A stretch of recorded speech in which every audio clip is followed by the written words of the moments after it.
जाति पाति कुल कर्म धर्म व्रत संस्कृति हेतु अविद्या नासी सेवक रीति प्रतीति प्रीति हित विधि निषेध श्रृंखला विनाशी।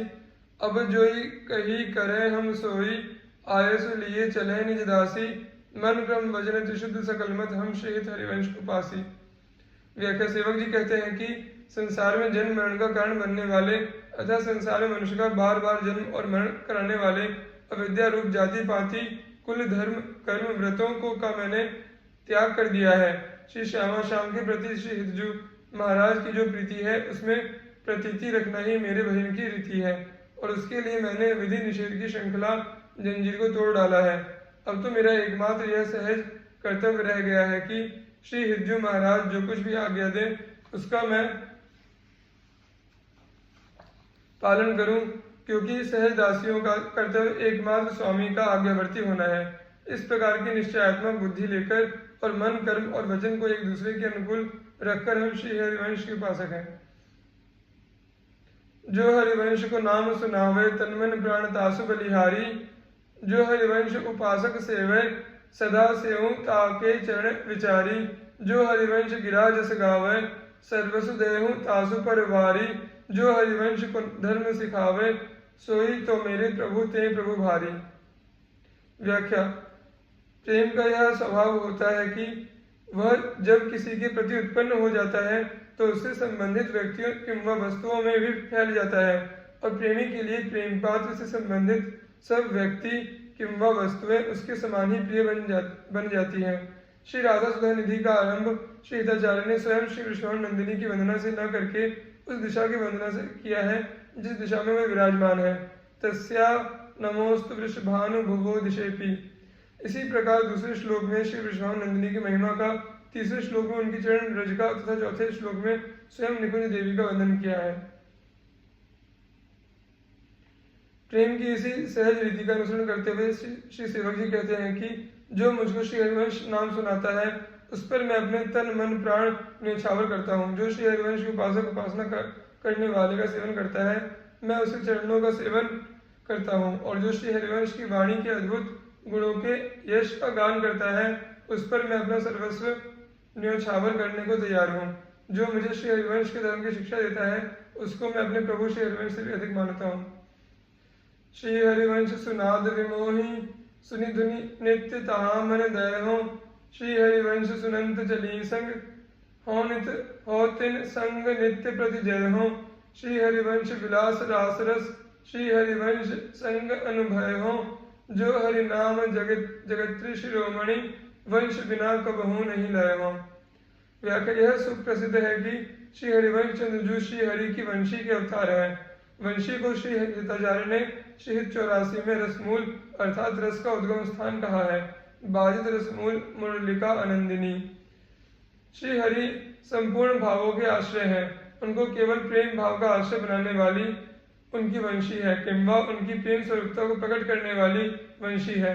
प्रस्तुत छंद में सेवक जी श्री हरिवंश नाम का अर्थ श्री हरि की वंशी करते हैं। द्वापर में श्री हरि ने राग मार्ग प्रेम मार्ग का प्रवर्तन वंशी के द्वारा किया था। वही कार्य कलयुग में श्री हरिवंश जी ने अपनी वाणी के द्वारा किया। श्री हरिवंश जो वंशी के अवतार हैं तो उनकी वाणी वंशी नाद है।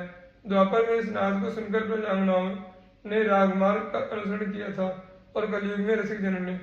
इन दोनों बातों को ध्यान में रखकर सेवक जी कहते हैं कि श्री हरिवंश के सुंदर प्रेम में नाद से विशेष रूप से मोहित मैं इस ध्वनि को सुनकर नित्य इसी में अपना मन लगाऊंगा और श्री हरिवंश जो की वंशी को सुनकर जो इसके साथ चली मैं नित्य प्रति उनके साथ चलूंगा। श्री हरिवंश के रास विलास रस का अनुभव मैं श्री हरिवंश जो के साथ रहकर करूंगा और इसीलिए हरि का जो नाम तीनों लोकों में शिरोमणि माना जाता है उसका उच्चारण मैं कभी भी उसके साथ वंश लगाए बिना नहीं करूंगा, क्योंकि वंश अर्थात वंशी का योग हुए बिना श्री हरि शुद्ध प्रेम स्वरूप नहीं बनते। प्रेमी अनन्य भजन न होई जो अंतर्जामी भजे मन में। जो भज देखियो यशोदा को नंदन विश्व दिखाई सभय तन में। श्री हरिवंश सुनाद विमोहिते शुद्ध समीप मिली छिन में। अब या में मिलोनी मिले न कछु जब खेलत रास सदावन में। व्याख्या। इस अत्यंत मार्मिक छंद में सेवक जी ने अनन्य प्रेमियों की भजन की रीति का प्रतिपादन व्यतिरेक मुख से किया है, अर्थात यह बताकर किया है कि इस भजन में कौन कौन सी बातों का समावेश नहीं होता। सेवक जी कहते हैं कि अनन्य प्रेमियों का भजन अपने हृदय के अंदर स्थित अंतर्यामी तत्व को भजने से नहीं बनता।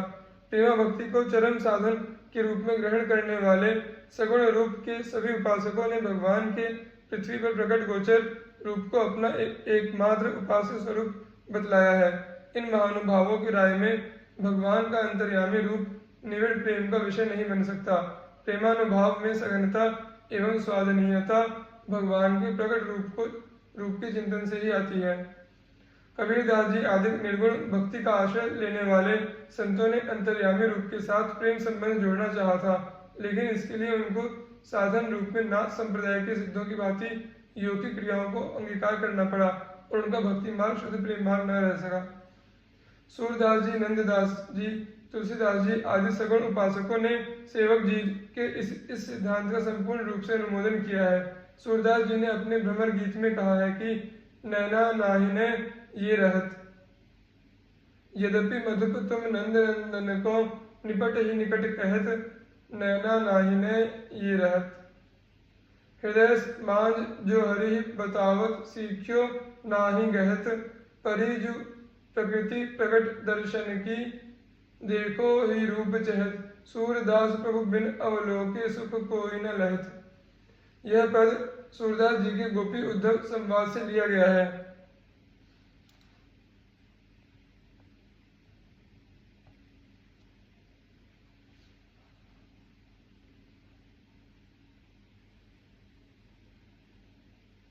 गोपियां कहती है, हे उद्धव जी, तुम नंद नंदन को यद्यपि हमारे अत्यंत निकट हमारे हृदय में विराजमान बताते हो, किंतु हमारे नेत्र उनके इस अंतर्यामी रूप से संतुष्ट नहीं होते और तुम्हारी शिक्षा मानने को तैयार नहीं होते।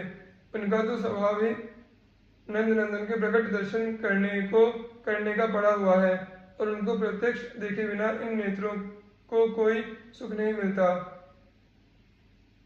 तुलसीदास जी कहते हैं कि अंतर्यामी हूँ ते बड़ 12 यामी है, राम सुनाम लिए थे भीर परी प्रहलाद पै जो प्रगटे प्रभु पाहनते न हिये थे। यदि श्री राम का नाम निष्ठा और प्रेम के साथ लिया जाए तो भक्त का संकट दूर करने के लिए हृदय में स्थित राम की अपेक्षा बाहर जगत में व्याप्त श्री राम कहीं अधिक बड़े सिद्ध होते हैं। जब प्रहलाद पर विपत्ति पड़ी थी तो प्रभु हृदय से प्रकट न होकर पत्थर खंभ में से प्रकट हुए थे। जो भई देखो यशोदा को नंदन विश्व दिखाई सवेदन में।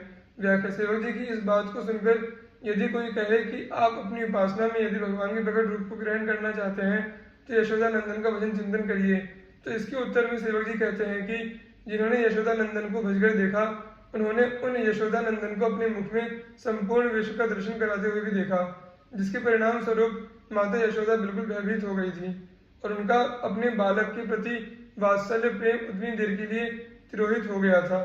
अविच्छिन्न प्रेमानुभूति के लिए यशोदा जी का यह अनुभव घातक सिद्ध हुआ और यह बात प्रेमी उपासकों को सह नहीं है।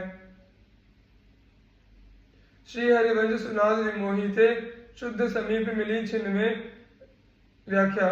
द्वापरांत में होने वाली श्री हरि की प्रकट लीलाओं में केवल एक लीला ऐसी है जिसका प्रवर्तन उन्होंने रसमूल मुरलिका के सहयोग से किया था और वह थी उनकी रासलीला। इस लीला को लक्षित करके सेवक जी कहते हैं कि जो ब्रजांगनाएं श्री हरि के वंशीनाथ से विमोहित हुई थी वह एक क्षण में शुद्ध प्रेम के मार्ग से वंशीनाथ के मूल स्रोत रस स्वरूप श्री हरि के निकट पहुंच गई थी। अब याम मिलोनी मिले न कछु, जब खेलत रास सदावन में। व्याख्या। द्वापरांत की यह रासलीला यद्यपि प्रेम के लिए ही थी, किंतु उसमें प्रेम से इतर कुछ अन्य भावों की भी मिलावट थी, जिनके उभर जाने के कारण भगवान को अंतर्धान होना पड़ा और लीला की अविच्छिन्नता अक्षुण्ण न रह सकी। इसीलिए सेवक जी कहते हैं कि अब अर्थात कलयुग में श्री हरिवंश के नाद अर्थात वाणी के द्वारा जिस रासलीला का प्रवर्तन हुआ है उसमें किसी मिलावट के लिए अवकाश नहीं है, क्योंकि यह रास तो श्री वृंदावन में अनादि अनंत रूप से नित्य अखंडित चलता रहता है, और ऐसे उपासकों को इसका अनुभव भी अखंडित धारा के रूप में होता है। जो बहुमान करे को मेरो, किए बहुमानत नाही बढ़ाई, जो अपमान करे को कहूँ, कि अपमान नहीं लघुताई। व्याख्या: इस विषम संसार में अखंडित रसानुभव बहुत दुर्लभ वस्तु है, क्योंकि सुख दुख, सर्दी गर्मी, मान अपमान, लाभ हानि आदि द्वंद्व यहाँ अनुभव को विच्छिन्न कर देते हैं।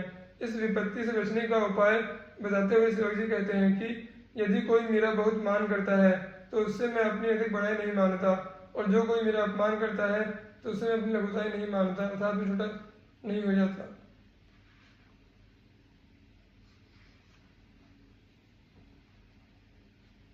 श्री हरिवंश गिरारस सागर मांझ मगन समय निधि पाई। व्याख्या: यदि कोई सेवक जी से यह पूछे कि आपके चित्त की यह स्थिति कैसे बनी, तो उसके उत्तर में वे कहते हैं कि श्री हरिवंश की वाणी में जो रस का सागर लहरा रहा है उसमें मेरा मन निमग्न हो गया, और उससे मुझे पूर्ण सुख का संपूर्ण खजाना मिल गया है। इसीलिए मान के द्वारा मिलने वाली महत्ता और अपमान के द्वारा मिलने वाली लघुता का मेरी दृष्टि में कोई महत्व नहीं रह गया है। जो हरिवंश तज भज और ही, तो मोहि श्री हरिवंश दुहाई। व्याख्या: अतः जिन श्री हरिवंश चंद्र जो की कृपा से यह सुख समृद्धि मैंने प्राप्त की है, उनको छोड़कर यदि मैं अन्य का भजन करूं तो मुझे उन्हीं की शपथ है।